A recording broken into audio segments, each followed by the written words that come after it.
Good morning, everyone, and thank you for joining the Clallam County Economic Development Council's weekly EDC Coffee Chat, Coffee with Colleen. We're really excited to have the Vice Chair of the Jamestown Clallam Tribal Council on with us today, Loni Grinnell-Greninger. She is going to share with us about a lot of different projects that the Jamestown Clallam Tribe is doing. And we know how busy she is and all the things she's involved with. So really appreciate having her spend some time with us today. So first, though, a couple housekeeping items. If you'll put yourself on mute unless you're asking a question, so we don't inadvertently pick up any background noise like crying kids or barking dogs, that would be great. And if you have any questions for Loni, we like to keep this very interactive. So you can either raise your hand and she will call on you, or I will, because we're not doing slides today. Or alternatively, you can put the question in the chat and we'll ask the question for you. So with that, I'm going to go ahead and pass it over to Loni. And if you want to click on speaker view, you can top right corner of your screen. You can, Loni will come up more prominently on your computer. So Loni, thank you so much. We really appreciate you doing this, and go ahead and take it away. Awesome. Thank you so much, Colleen, and to your team for helping organize and coordinate this with me. Thanks for helping coordinate through my busy schedule. And welcome to everyone who's on. I also see some of my family. Hi, family. So it's good to be on here. And of course, I'm really excited to talk about some of the projects that Jamestown's been up to. Some of them you probably already know about because we're pretty public about these projects. And what's really awesome is these projects are not only for the tribe, but for the greater community as well. So gosh, as I talk through some of these projects, yes, please ask questions, interact with me, because I love that kind of discussion. So the first one I wanted to talk about is our tribal library. If you've been in Blyn lately, you've probably been seeing the construction over the last year. What's awesome about this library is it's not just a library anymore. It's expanded to a museum as well. So we have our own small museum. It's going to have an amazing set of exhibit spaces. A lot of our history, a lot of text panels, some places where you can listen in on maybe some stories from the Clallam people, and then also a few artifacts that we're able to show off. And so we're really excited to have this part of the library because so many people have been asking us for many years, when are you going to have a museum? The other cool thing about this museum is we're going to have a small theater space. I want to say there's going to be about 15, 16 seats in that area. So we're able to show movies while anyone can come in. You can sit down and watch some rolling films about our history and the projects that we got going on. But then also you can have small presentations there as well. And then one of my particularly personal favorite pieces of the library museum aspect is we have a recording booth now. As we are growing in language revitalization, we're going to start recording more stories. We're going to be coming up with new songs, or we need to re-record old songs, or maybe we want to record for language projects.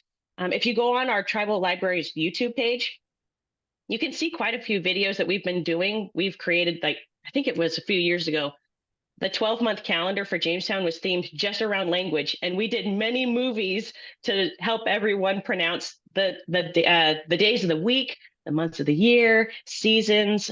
So there's so many different projects that I'm truly excited about because language is one of the things I like to focus on. So we're really excited about that and grateful to our design team for including that.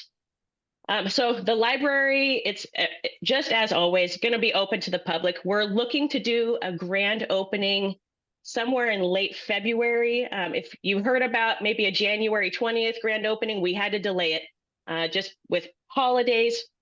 Our installers got a little delayed, and so we're being flexible and we're just pushing it out a little bit. So we're looking to late February, and we're going to invite the public. It's going to be super exciting. We want to be able to show everyone that this is a blessed space and open space, ready for learning and for history. In the meantime, we'll continue to have our partnership with North Olympic Library System. So we still want to have the bookmobile, make that available to not only the Blyn community, but maybe we have elders who are homebound and they can't get to the library. So we will bring the things to them, which is something we want to continue. I think right now with the bookmobile, they're even issuing library cards straight from the mobile. So I really love that. I love all the mobile services that we're able to give to the community. So Colleen, you want me to pause on that one for a moment? Yeah, sure. So, couple questions on that. So can someone put the YouTube channel in the chat so people could check it out? That would be great if anybody, one of your family members, or if anybody has that, if they could put that YouTube channel in the chat, that would be terrific. And then also you talked about the 15 to 16 person space.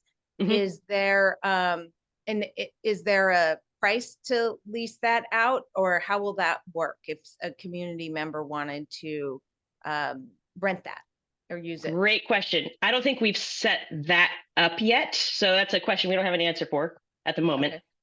Okay. Yeah, I don't even want to make an assumption because I just don't know. Okay. But I definitely know we want to be partners in that. So even if there is a cost, we don't want to make it a huge cost because we want people to access the space. Yeah. But as soon as we have those answers ready for the public, we'll make sure to push that out. Okay, terrific. Yeah. Does anybody else have any questions about the library? Will it have a special name? Ooh, yes. It's still going to be called Heron's Hall because that's what the original library was called. The theater space itself will have a Sklallam name. We are going to call it Squat-Queout, I think, which is basically House of Storytelling. And so you'll see that just above the theater space before you walk around and enter it. So yeah. So no new name overall. Just going to continue to call it Heron's Hall. Got it. Mitch? Loni, do you know if you've hired a lead librarian yet? Has anyone been selected? We have, and I am sad to say that I haven't met the candidate yet, but they were selected already so that by the time we have the grand opening, they will be very much integrated into everything that we have here. And we wanted some overlap with our outgoing librarian, Bonnie Roos. She's going to be retiring just after the grand opening. So we wanted to make sure that Bonnie had a chance to download everything that she has possibly learned in her time with us here at Jamestown. So we're sad to see her go, but we're always super glad when people can move into the season of retirement. So yeah, I'm excited to get to know that person too, but I'm sorry to say I don't know the name, so I can't pass that on this morning. Oh, you're good. Exciting. Yeah. Okay, so if anybody has any further questions about the library, they can put it in the chat. But thanks, Loni. So yeah, I know you've got a bunch of projects to share with us, so go right ahead. Yes. Okay, so if you can imagine with me, so we were starting at the library. Now we're going to go into the administration area. So if you're familiar with our campus, this is our admin building, the dance plaza, and the Red Cedar Hall area. So our administration building, we've been remodeling it since COVID, not only for staff safety, because we had staff at the time that were sharing one space. And so we wanted to make sure we separated those. But further after that, we've been wanting to make it a more efficient space. We have lots of mail coming in and out now. So we're trying to create a separate mail room with its own entrance to make it easier for our mailing systems. So we're really excited about that. The dance plaza itself has been renovated. Pretty much, it's all done now. So there might have been a time where you noticed our big double totem poles were missing for a while. And we were basically expanding the dance plaza because it was too small, which is a great problem to have, as you're learning your songs and your dances again. People want to get into that. And we needed a space that fit more people. So that dance plaza looks beautiful. It's a whole new stairway as well. Not only were we trying to expand for size, but we're keeping our eyes on just eroding shoreline right there. Because you got everyone who's familiar with the area knows that those buildings are just right on the water. And so we wanted to make sure that we solidified the shorelines and the hillside where the buildings are on so that we don't have any buildings collapsing over time. We don't want that. So we have reinforced those hillsides where the buildings are. We created a wonderful large stairway that goes down toward the water where we have a cooking area still, and then the new playground. And the new playground is another one that is close to my heart because it was myself and my team at Social Services who were able to help design that. The original playground there was over 25 years old and it needed some upgrades. So we were given a chance to help design that. We have been able to use reclaimed wood. We were able to do, it's free of microplastics and rubbers. So that's going to make sure that we stay eco-friendly. That's what we want. The wood and the plastic is going to be easier to clean, so we can help kids be less sick as they're playing. The other important piece about the playground that was important to us as a social services team, we're trying to be more aware of child safety. So pretty much at any angle that a parent or guardian can look at the playground, you'll be able to see the child. There's enough space in between wood panels and playground equipment that you should be able to see your child at all times. And of course, we will be making sure that that space continues to be safe. Right now, we have not seen any evidence of needles, like drug use or anything like that. We have a pretty good presence there all the time. And then we do have night watch as well. So we're making sure that everything stays safe for our kids. That playground is open to the public. So please come see it. Please use it. And we're just excited to have a new upgraded safe space for children, not only here at the tribe, but also for the public. Let me make sure I'm not missing anything here. We have new signage down there. The totem poles are reinstalled. It's a fabulous space down there. So we're really glad to make those upgrades because we know it's a place that the public, we have a lot of tourism that comes through. So now when you come to this dance plaza, it's actually a great place for photos to take, of Squim Bay, to take with the totem poles right there in the background. And actually, there's a great photo opportunity right now. If you come to the dance plaza, we have one of our sleighs down there. So you can bring your family down there for some Christmas photos as well. Oh, great. Yeah. We'll have to check that out. Yeah. Yeah. Any questions on the administration totem dance plaza area? I don't think so. I'm not seeing anything in the chat. No one's raised their hand. So yeah, go right ahead. Awesome. So the next project I want to talk about is the Olympic Discovery Trail. We love this partnership. So we're always so glad that that trail comes through tribal property. For anyone who participated in the Glow Run, gosh, it was December 2nd. My family was out there. We were station number 2. If anyone remembers us, we were the glow stick people with some music. We love being able to host events like that. So having those fun runs out there, using that Discovery Trail. Our staff also use it every day. So we're just so glad to have that as another part of a community partnership. But we just opened a new piece of the Olympic Discovery Trail.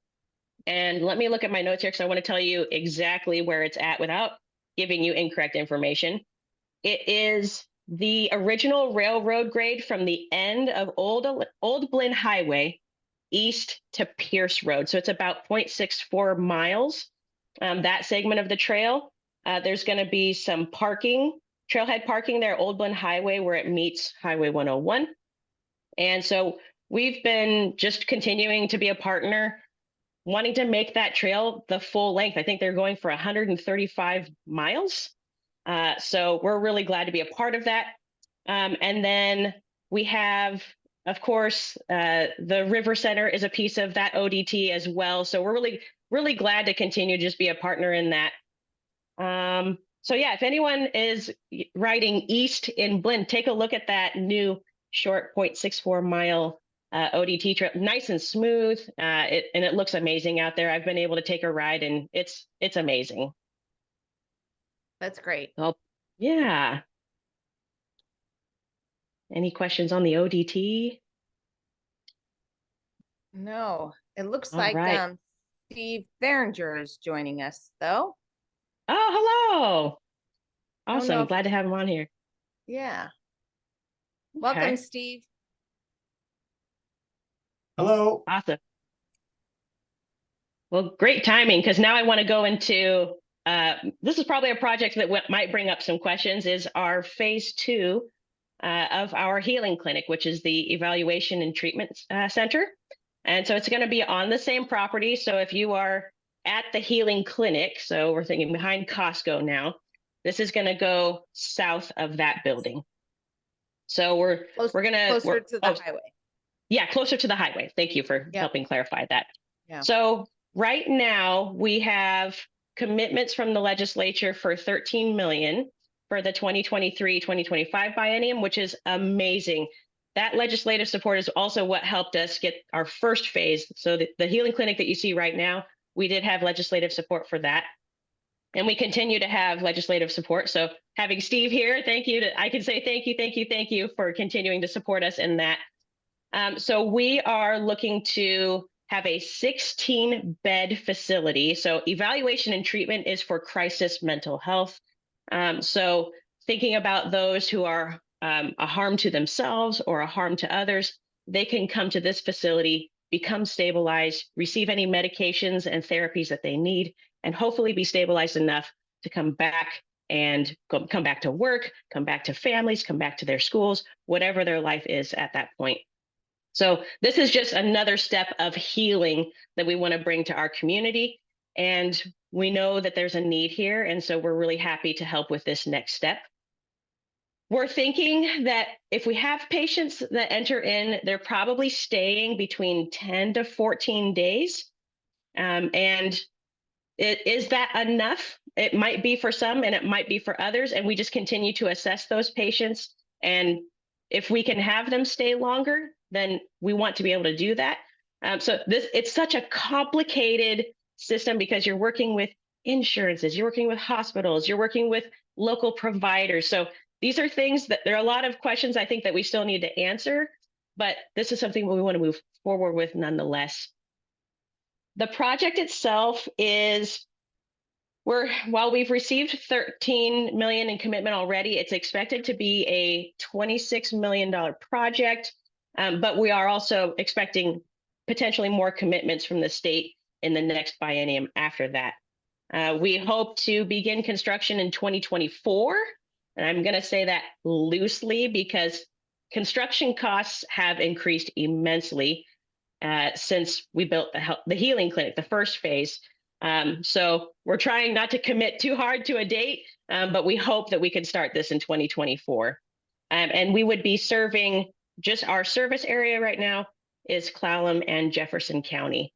When you look at this building, I think you can expect it to look a lot like the healing campus. We want it to have a high quality look. We want it to have a traditional look. So you'll continue to see our artwork and our language and our cultural identity infused into this building, because we want people to know that we are here and we're here to help and that they are welcomed into our spaces to receive that healing. So just a continuation of us as a tribe stewarding the land and the people, bringing healing to all things that we can. So I'll pause there. So I want to make sure I get any questions, or Steve, I don't know if you wanted to add anything. I'm totally putting you on the spot, but I wanted to open that up. Yeah, thanks, Loni. I think we're hoping to put that second half of the funding, state funding, in the budget this year.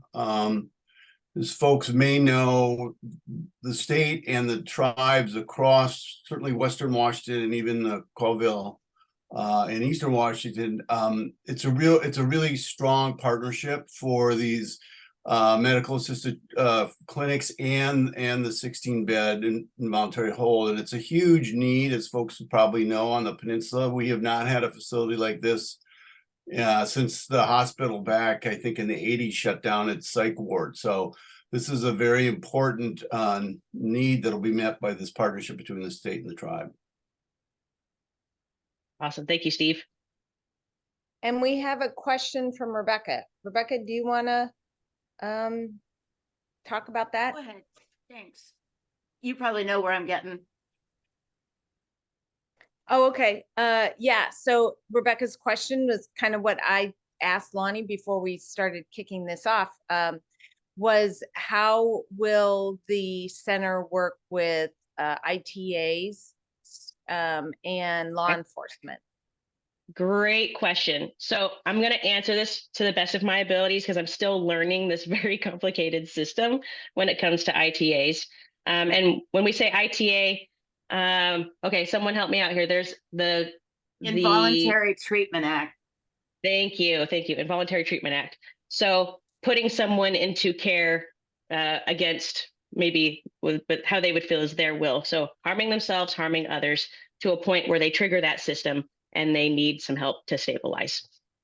So I think we still have some unanswered questions there. My assumption is we would be able to help with ITAs to a certain point, but we are not considered a forensic ENT or evaluation and treatment center. So we would still have to have these partnerships with the state hospitals, for like Western State as an example, Western State Hospital, to take those forensic clients for us.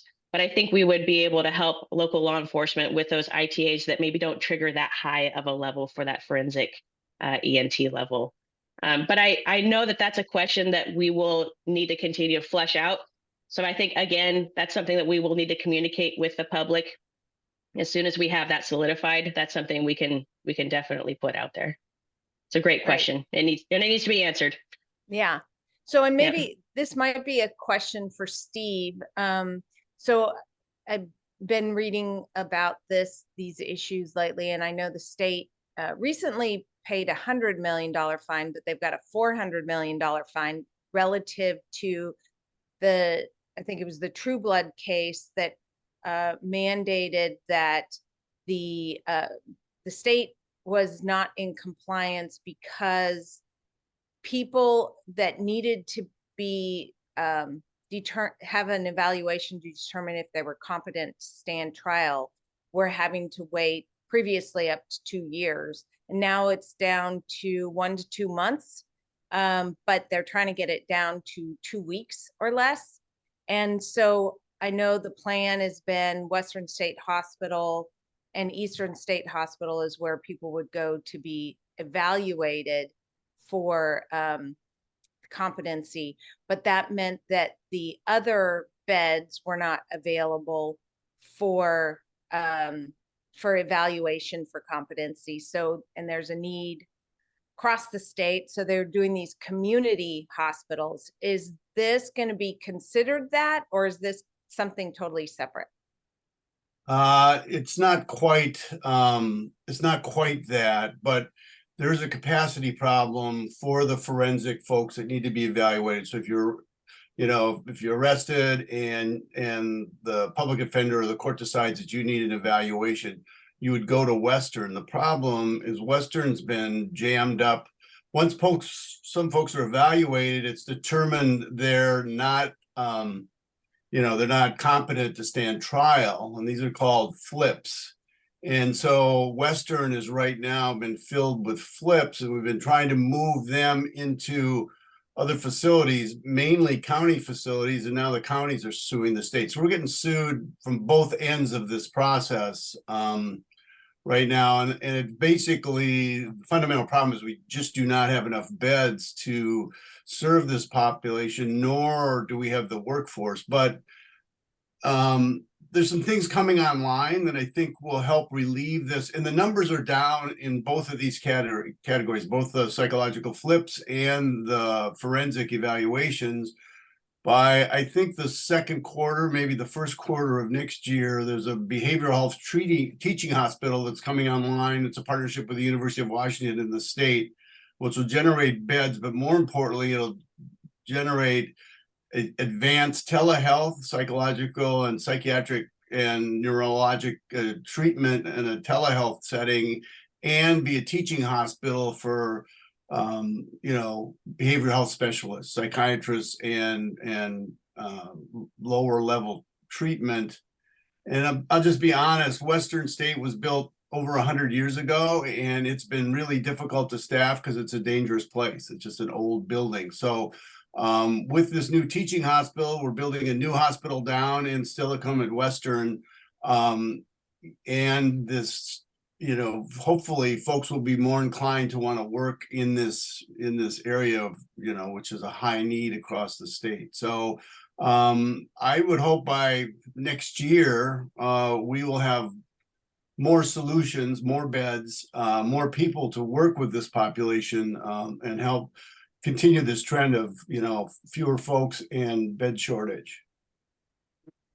And that may be more than more than you want, but it's a very, as folks probably can get the sense, it's a very complex interplay between the courts, between the staffing and the professional folks to be able to treat this challenging population. Yeah, I know, talking to Brian King, he was saying that in our jail in Clallam County, we've got over 70 people that are in there that are, have mental health issues, waiting for competency hearings or that kind of thing. So it's the vast majority of folks that are in the jail have. Yeah, I mean, yeah, when I was a commissioner back in the early 2000s, our jail population was about 15 to 20% folks that needed behavioral health services, and now I think that number is like closer to 40 or 50%. It's just the nature of what's going on out there.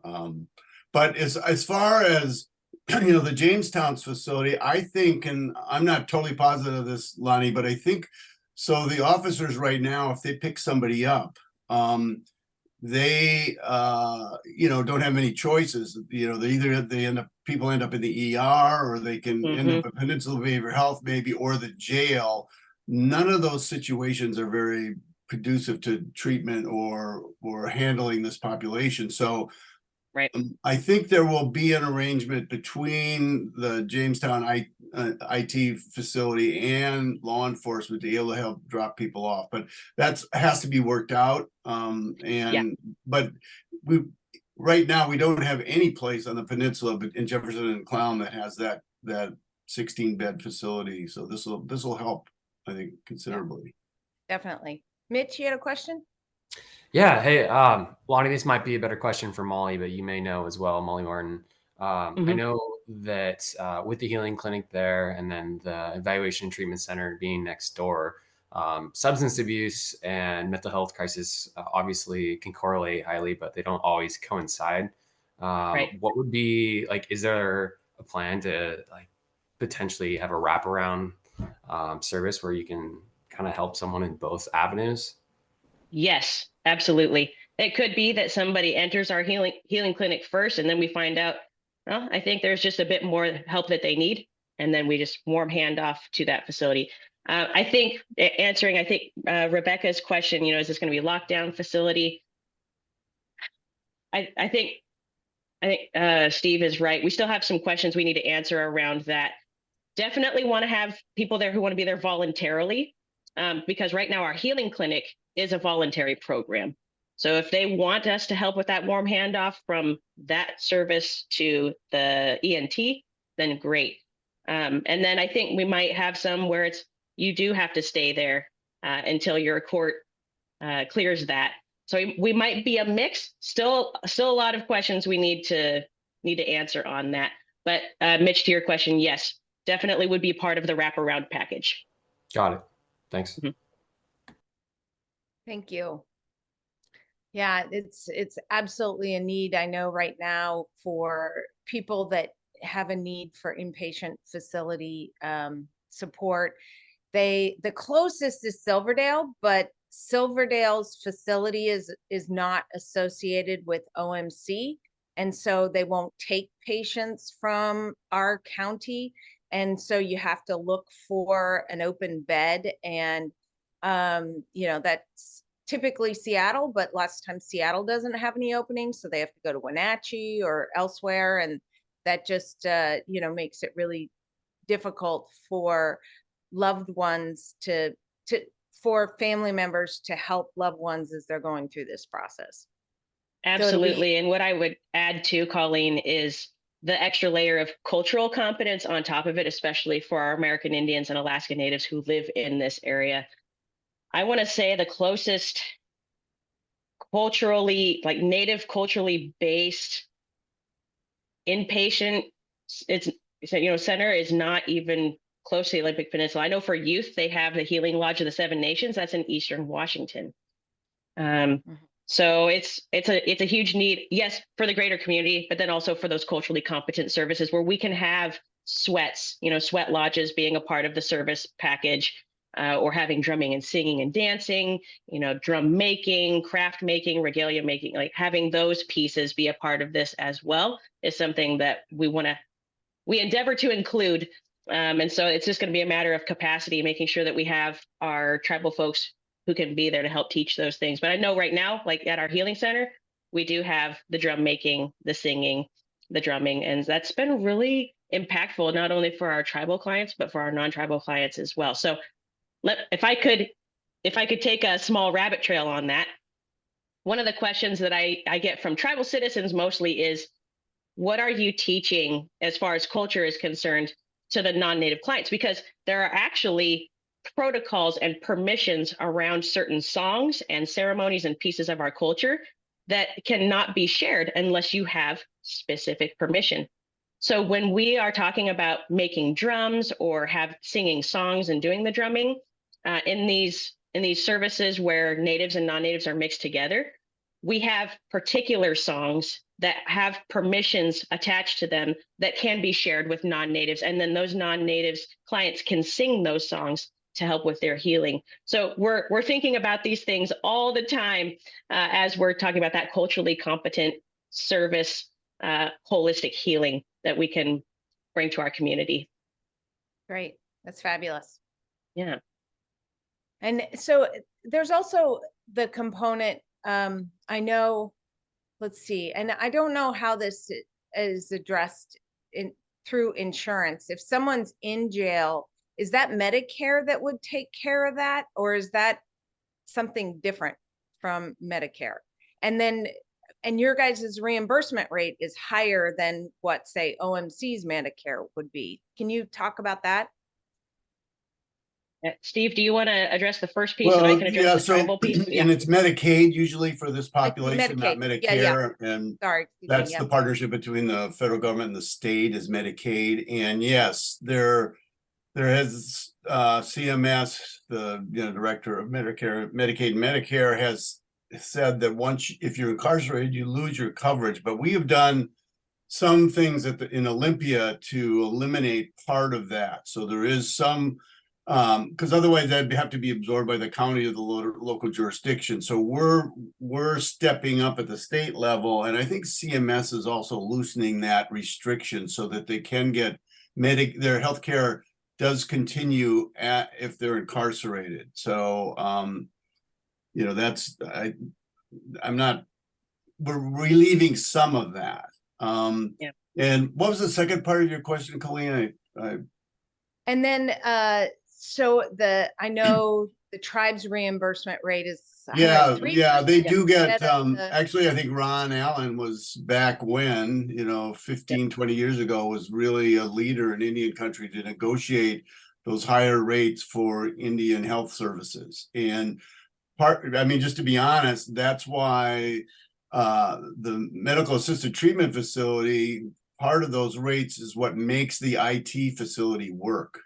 And that's part of why we're partnering with the tribes around the state to expand these facilities, because that reimbursement rate that they get from CMS is higher, and that helps pay for some of the costs of the IT facility.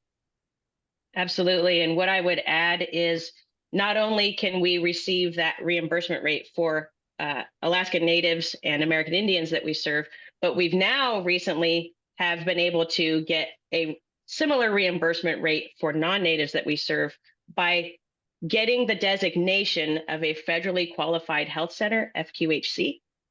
So that's how we can help serve everybody. Yes, we can take private insurance. Yes, we can, take Medicaid and Medicare, but having that reimbursement rate, we can continue to have updated facilities, equipment. We can continue to help with education, professional development, salaries, recruitment. So we're really glad to be able to use those monies in a really good way to serve everybody. But I tell you what, those reimbursement rates are certainly helpful. And Chairman Allen, Steve's right. He's been fighting for this and continuing to fight for more help from the Indian Health Service because the need is so great. And unfortunately, we have never seen Indian Health Services fully funded by the federal government. So he always tells us and tells the federal government the same thing. Look, the need is 200 billion, let's say, but we're always funded 20 billion. I mean, the need is always surpassing and it keeps getting bigger and bigger and bigger. So we're always fighting for more. However, those particular reimbursement rates help us not be so dependent on the federal government when it can't be fully funded all the time. So we're definitely very grateful and grateful that we can now expand a similar reimbursement rate to non-natives that we serve. Great, thank you. Does anyone else have any questions? I see, Rebecca, you had a comment about billing up to 4 times per day, whereas I don't think OMC can do that.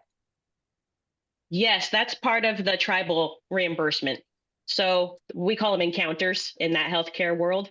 So one Alaska Native or American Indian client can have 4 encounters in one day, and the tribe will receive the encounter reimbursements for those 4 appointments. So let's say we have a person who goes to the dentist, and then they go see their primary care provider, and then they go see their mental health counselor, and then they go see their substance abuse counselor.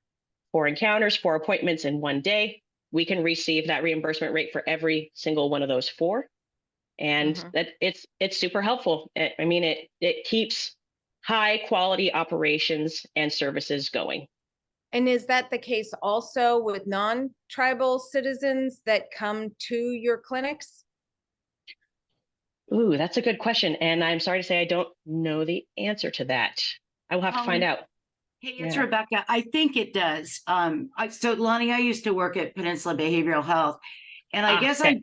I just wanted to say sincerely thank you, because I think so many communities, if they don't have a tribal partner like Jamestown, they just can't make this happen. And there's not another, medical service in our community that could have done this. And for you guys to take it on for the good of the community, it's a tremendous gift to us. Oh, thank you, Rebecca. And you saying that makes me think of another thing. You mentioned, if you don't have a tribal partner, it's hard to get these services going. I'm going to say it's a true statement. Tribes, in our flexibility and in our sovereignty, we have the ability to do these types of things. And these reimbursement rates with the encounter rates, they help with that flexibility.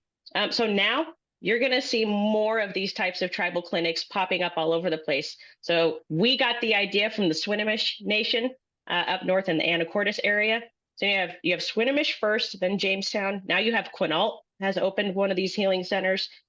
We have Tulalip.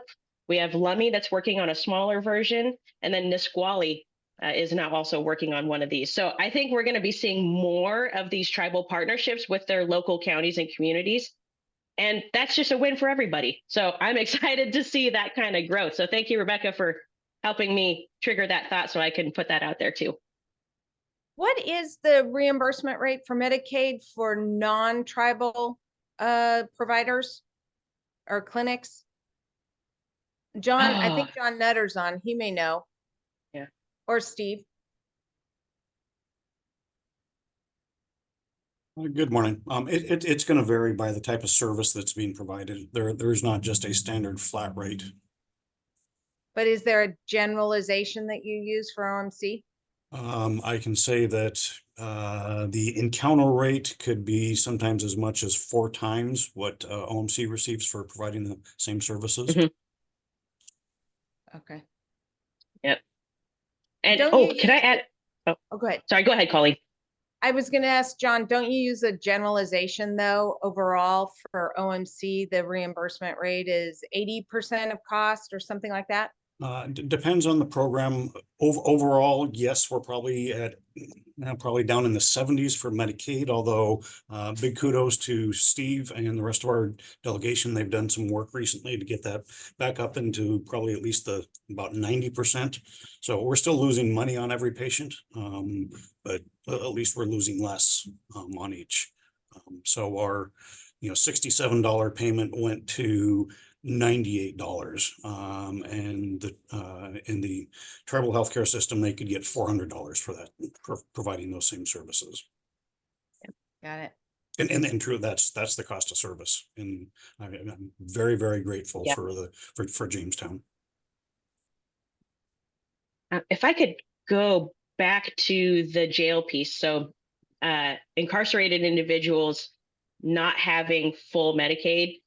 One of the things that's actually something the tribe is very concerned with. We want to see incarcerated individuals get that care. So we're really glad that we have a legislature who is trying to relieve some of that. Now, for us in particular, we contract with the local jails to provide those medication-assisted treatment services. And that's a wonderful partnership. It's been going very successfully. So in our minds, we want to start treating the patient at day one of incarceration, because if we have CMS that's telling us, well, you can't provide treatment until they're 30 days away from release, 30 days is not a lot of time for treatment. You want people solid in their recovery before they're released, because they're being entered out, into this world again, following an incarceration, moving from structure to now no structure. And you want people solid in that recovery so they don't have to go back. And then, gosh, then you got recidivism rates going back up again. We don't want that. So we're hoping that, and the tribes are working with CMS too, we can continue to push on that so that CMS will open that up for us and we can get people into treatment faster and longer and hopefully decrease those recidivism rates. So I wanted to put that piece in there too. There's so many pieces to treatment when it comes to, just substance use and then mental health treatment as well. But I wanted to make sure I threw that out there. Is there any kind of treatment for people with cannabis use disorder? I mean, there's a lot of studies coming out now, especially through the University of Washington, that are showing a really clear connection between the high dosages that are legally available with marijuana and mental illness. And, like Steve said, it used to be at 10 and 15%, and now it's 40 and 50%. And, different studies out of Denmark showing that if you went to the emergency room one time when you were in adolescence for hallucinations associated with marijuana, 40% of those people then ended up with a severe mental illness, serious mental illness within 5 years. And then also the correlation of states that have legalized marijuana like Colorado and Washington State, and the amount of antipsychotics that are being prescribed are many times more per capita than they are in states where marijuana it's still illegal. So to me, I'm no absolute scientist or anything, but I'm a big believer that marijuana use is driving mental health issues, serious mental health issues. And so is there any treatment available for people that have cannabis use disorder? Not that I have heard of. I don't know if anyone else on here in those realms has heard anything, but that's not something the tribes have at least been talking about. And I have to say, honestly, the reason why we haven't been focusing much on marijuana is because fentanyl is encompassing all of our conversations right now. But that's an interesting question. I'm going to take that to our tribal state monthly work group and see if there is any talk about that, but at least not so far in the tribal health realm circles that I have been able to be around. In France, there's a trial drug that supposedly is the triple holy grail, that it makes people not want to smoke. There are no withdrawal symptoms, and it and what's the third? It's longer lasting. So, but it's just in trial stages in France right now. Interesting. Okay, I'm gonna look more into that. Yeah, I've just seen a big correlation between the two. Talking to some experts at PBH and and the jail. A lot of it is anecdotal, but they're starting to become a lot more scientific studies about it. But anyway, so I think we've covered that topic really well, and we've got 12 minutes left. And how many more projects do you have to go over? Just 2. Okay. All right. So coming back out to Blyn. So we were in Blyn, and then we were in town. Now we're coming back out to Blyn. We are wanting to plan a roundabout really badly in the Blyn area. So we want to see a roundabout at Sophus Road in Blyn, if you're familiar with that area. We see a need for more safety there, and having a roundabout, of course, is going to slow traffic down. So we are going to be in conversations with the community. I know that we've been in conversations already with our local trucking companies, talking about the concerns or maybe any support from our local trucking businesses. But what we're trying to do is we want to move on this before we see any more wrecks or accidents or anything like that. So right now we're in the process of designing, but we don't have particular budget attached to this yet or anything like that. But just we're putting it out there that that's a desire of the tribe, that we eventually like to have a roundabout out there. So that's a quick project update on that one. Any questions on the roundabout? I mean, I probably don't have a lot of answers at the moment because we're just designing in the very beginning stages of designing, but I'll take any questions anyways that I might be able to take back to the team. Would this be by the casino area? Yes. 'Cause that's where so much of the problem lies, I think. Yes. Yep. Okay. Yeah. And Okay. Mo put a question in the chat. Any words about the tribe's efforts to address climate change challenges and renewable energy development? Ooh, gosh, yes, that could be a Coffee with Colleen episode all of its own. Well, should I answer that? I know we got 10 minutes. There's so much to be able to say about climate change. But there are a ton of efforts going on, especially here in the Northwest region. We have the affiliated tribes of Northwest Indians as our organizational hub, so to speak. So we got Washington, Oregon, Idaho, and Montana tribes. We are consistently working together not only within our own states, but as a region. In fact, the ATNI hosts a climate change camp at least 3 times a year across Indian country to learn from tribes who have been doing all of these amazing projects in climate change or energy reduction and green energy. And so we're learning from one another. In fact, Jamestown just hosted one in August. We were out at, oh gosh, this is me dating myself. I always called it OPI. What is it called now? Nature Bridge. We just hosted for a week at Nature Bridge in August, and we have been learning so much. We have tribes who are just beginning, their efforts, and then you got tribes like us who are already looking into solar panels that are on buildings, EV charging stations, and putting more EV cars in our inventory. So we're stepping away from gas cars, stepping more into electric vehicles and hybrids. We're looking into more green energy. Oh gosh, we're looking into biochar. We are looking into, let's see, I got so many thoughts rolling around in my head. Food sovereignty, so being able to grow our own food so that we can help reduce any energy that's going into other productions that might be more wasteful. So there's quite a bit that we're working on, but definitely the Pacific Northwest is those tribes are definitely leaders in all of these efforts. And then of course, we're doing our own efforts here in the Sequim area, helping to reduce temperature of our streams and rivers so that salmon can have healthy spawning seasons. That means planting more trees so that the shade can help cover the rivers and give those nice cool spots. It means removing, old dikes and levees that aren't needed there anymore so the river can widen itself and breathe again. We're constantly taking temperatures of the ocean. We're constantly monitoring for like algae blooms or biotoxins because that's changing with climate change too, unfortunately. So we want to make sure that our seafood is healthy for everyone to eat. There's just so much that we're working on. And I know we're down to the last 8 minutes.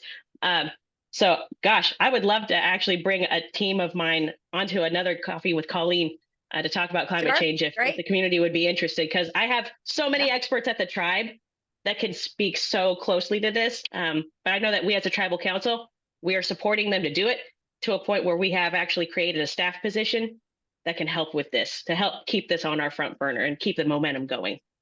Great. Great. Yeah. It's a date. Yes. Awesome.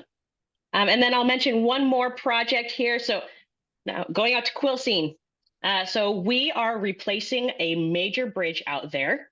We were awarded a U.S. Department of Transportation grant called RAISE for $25 million. And we are basically helping not only replace a bridge, but we're also helping the floodplain in the area, because that area is so flooded, and actually people have a hard time driving through and getting to their homes. So we want to be able to do some floodplain recovery as well as provide the community with a nice new bridge. So we're going to replace the 80-foot current bridge with a 1,000 or more foot bridge, because that's the length of the floodplain. So we're trying to help let the floodplain breathe, get back into its natural state while giving people a safe way to get to their homes again. It'll also remove the dikes in that area. It'll return the river to its natural channel, which is based on mappings that we have from 1883. So that is super amazing. And then we're going to be partnering with Jefferson County, the Hood Canal Salmon Enhancement Group. And so right now we have the design, it's complete. Now we're in the permitting and the public outreach portion of the project with Jefferson County. And we're hoping to have a construction start of late summer 2024. So we're really excited about that project as well. And so glad that we have a team of people at Jamestown who know how to find the money. So we are super glad that this grant is going to help cover pretty much the majority of that project. Well, that's terrific. It's really wonderful. All right. So it looks like Loni covered all the projects she wanted to cover. Does anybody have any broader questions for her? I know I see something in the chat from Jim. Did you want to ask that, or should I just read it? You can just read it. If we don't have time, that's okay. It's just, I know it was brought up this morning in that coffee chat I have with your dad and a couple of other folks. And so just, it's a topic of the Town Road Levy project. Do you have any thoughts on it? Any thoughts? Okay, Jim, what kind of thoughts? Because the tribe is obviously in support of that project. Yeah. Well, I think he's referring to, should it be a trail or should it be, should cars be driving on the levee?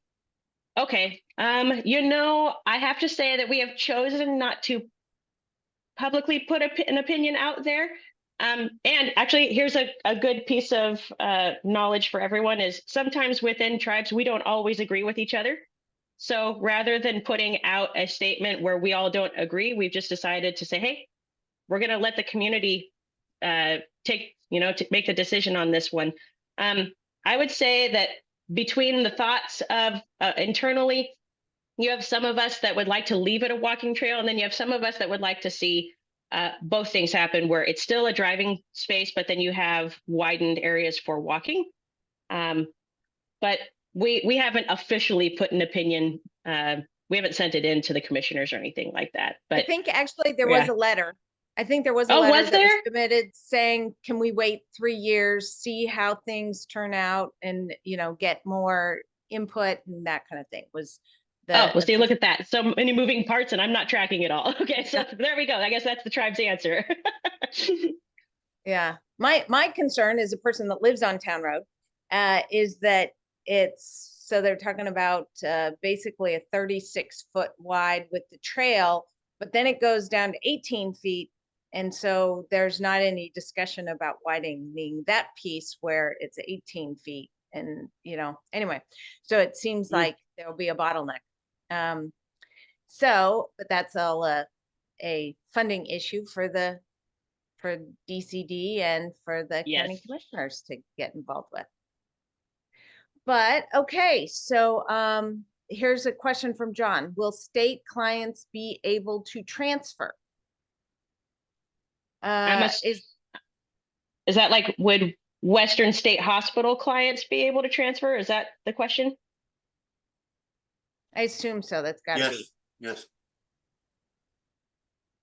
If they're Ooh. deemed, once they have competency, would they maybe if they, serve their term, but then their or their case is adjudicated, then maybe if they still need some treatment, I would think.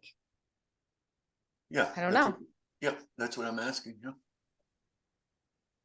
I see Local- Steve came local- Yeah, I unmuted. think Yeah. usually it goes the other way. They would go to the 16 bed involuntary treatment facility first. And then, because Western's full, usually. It's very hard to get a position.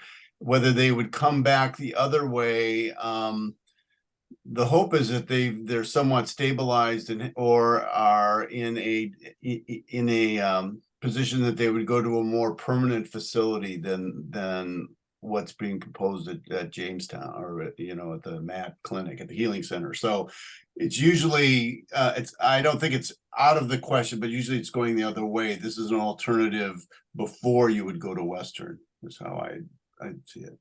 Thank you. All right.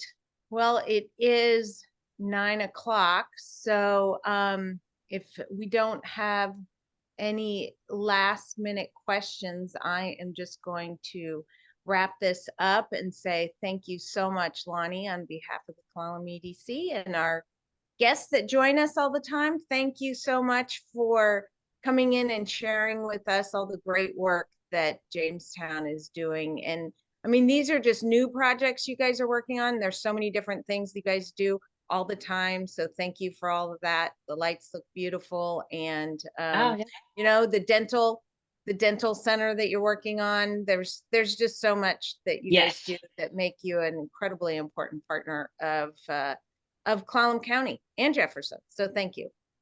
Yeah, thank you. And thank you, Steve, for being on here and filling in some gaps for me. Yeah. On the spot. Good teamwork. Good teamwork, Loni. Yeah. Awesome. Thank you, Okay. Colleen. Thank you, everyone. Well, thank you, everybody. Have a great day. Thank you. Bye. You too. Bye.